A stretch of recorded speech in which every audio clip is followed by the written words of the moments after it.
In the vastness of the universe, we're reaching for the light, searching for the answers in the silence of the night. One soul, one mind, we're all connected here. Every step we take brings the truth so near. What we see is more than what we know. Single spark in the endless glow. We are the light, we are the dream, a part of the one, flowing like a stream. In every heart, in every soul, together we rise, we are home. Welcome back to another episode of the AR Podcast. Once again, it's me, your favorite DJ, Andy Gray. Tonight, we'll be crossing over to our reviewers, Tracy and Donald. Guys, you're on air. All right, everybody, get ready, because today we're diving headfirst into Silas Pilet's The Absolute Reality. Yeah, this one's a wild ride. Strap in. No kidding. We're talking about a book that tries to bridge science, philosophy, and even a little spirituality to answer the biggest question out there. What is reality? And Pilet, gotta give him credit, he goes for it. Tries to create a whole new theory of everything. Exactly. So no easy task, right? Yeah. So to all our listeners out there, get comfy. We're about to unpack Pilet's ambitious undertaking, and trust me, this is a deep dive you won't want to miss. Absolutely. And one of the things that makes it so fascinating is how Pilet grounds his theory in the latest scientific discoveries. Like, get this, there's this bacterium, right? They call it strain XXL, and it's so big you can actually see it with the naked eye. Hold on, wait. Visible bacteria? I thought those were strictly microscopic. How is that even possible? Right, that's exactly the kind of reaction Pilet is going for. He's trying to shake things up, make us realize that what we think we know about the world might just be the tip of the iceberg. Okay, that's kind of blowing my mind. But, I mean, how does a giant bacterium play into, like, a theory of everything? Well, that's just one example of how Pilet uses science to highlight the limits of our current understanding. It's like, we like to put things in neat little boxes, categorize everything, but then something like this bacterium comes along and throws everything we thought we knew out the window. So he's using it to show us that we need to be more open to new possibilities. Precisely. And it's not just about science either. Pilet also delves into the evolution of religious thought, which might seem like a bit of a leap, but it's all connected. Okay, I'm intrigued. So he's going from giant bacteria to, like, the history of religion. How does that work? Well, he looks at the development of major religions over time, Jainism, Buddhism, Hinduism, you name it. And the thing is, he's not trying to say one is right or wrong. Gotcha. What he's really getting at is this. Religions change, they adapt, sometimes even contradict their earlier interpretations. That's a really interesting point. You'd think with religion, things would be pretty much set in stone. Right. But even our understanding of the divine, the absolute, whatever you want to call it, is constantly evolving. Huh. I never thought about it that way. So is that kind of his main point then? That everything changes, everything evolves? It's a big part of it for sure. He's setting the stage, getting us comfortable with the idea that what we think is true today might not be the whole story. I see. Which is essential if you're going to propose something as radical as a new theory of everything. Okay, you've definitely got my attention. Yeah. So where do we go from here? Okay, so our understanding of the world is always changing. Got it.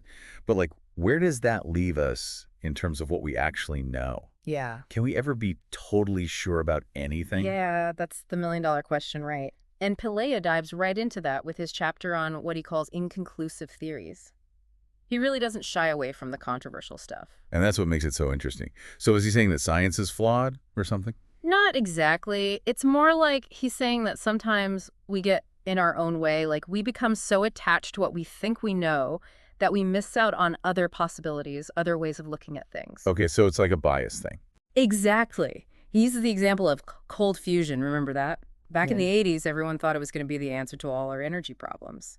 Clean, limitless power. Who wouldn't want that? Right, it was huge for a while. And then nothing. It just kind of fizzled out. Yeah, what happened there? I was pretty young back then. Well, that's Pilet's point.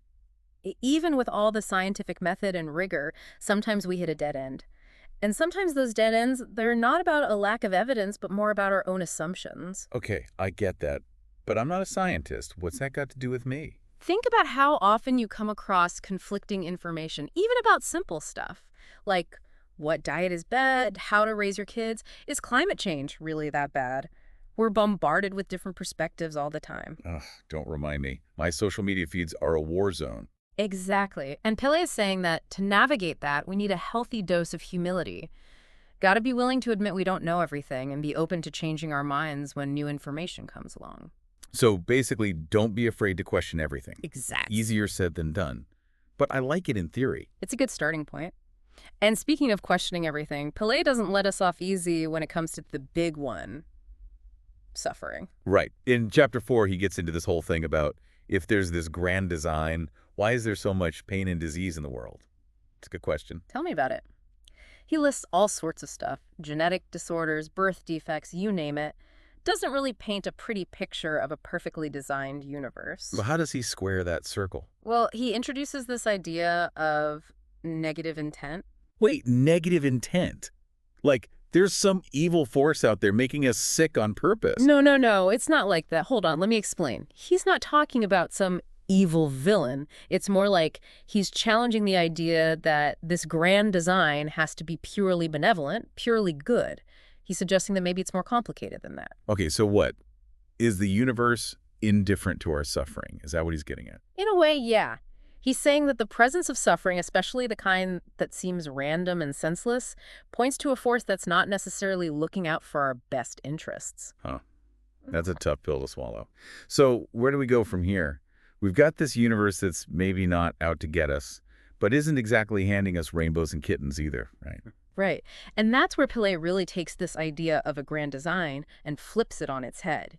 He wants us to consider that maybe, just maybe, the key to understanding it all is consciousness, but not just consciousness as we typically think about it. Yeah, he's not just talking about what's going on in our heads, right? Exactly. He's talking about consciousness as a fundamental force in the universe, like gravity, but way more mysterious. Okay, I think I'm following. But how does he connect that to this grand design, this maybe not so benevolent universe?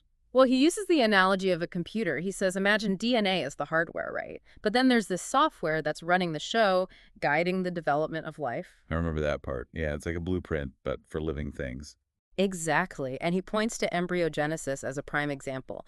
You start with a single cell and boom, somehow you get a fully formed human. All these intricate processes perfectly orchestrated.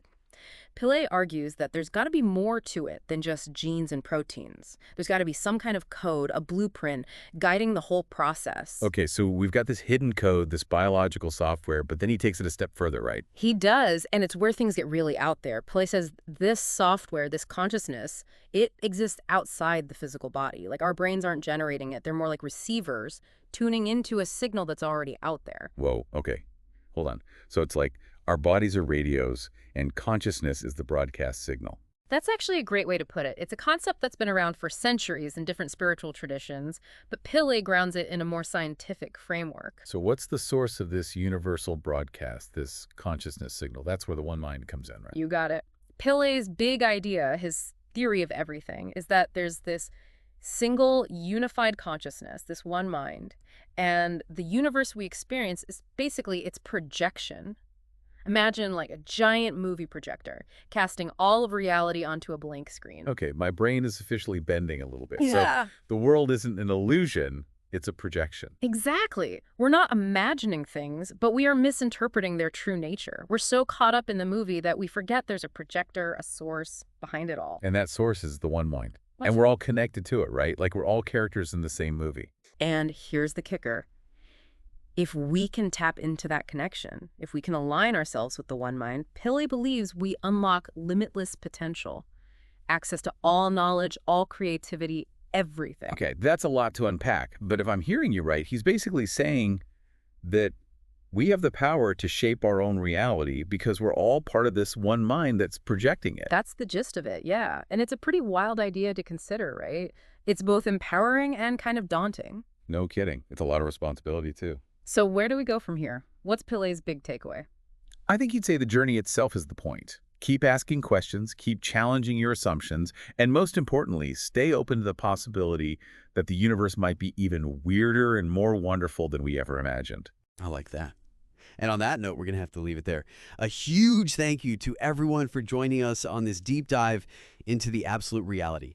It's been a wild ride, and we hope you'll join us again for our next adventure into the unexplained and the unknown. Until then, keep those minds open and keep exploring. Thank you, Tracy and Donald, for that review on The Absolute Reality, Silas Pille's latest book. Listeners, we're going to end the podcast for tonight, but please stay tuned for more on The Absolute Reality. From me, Andy Gray, over and out.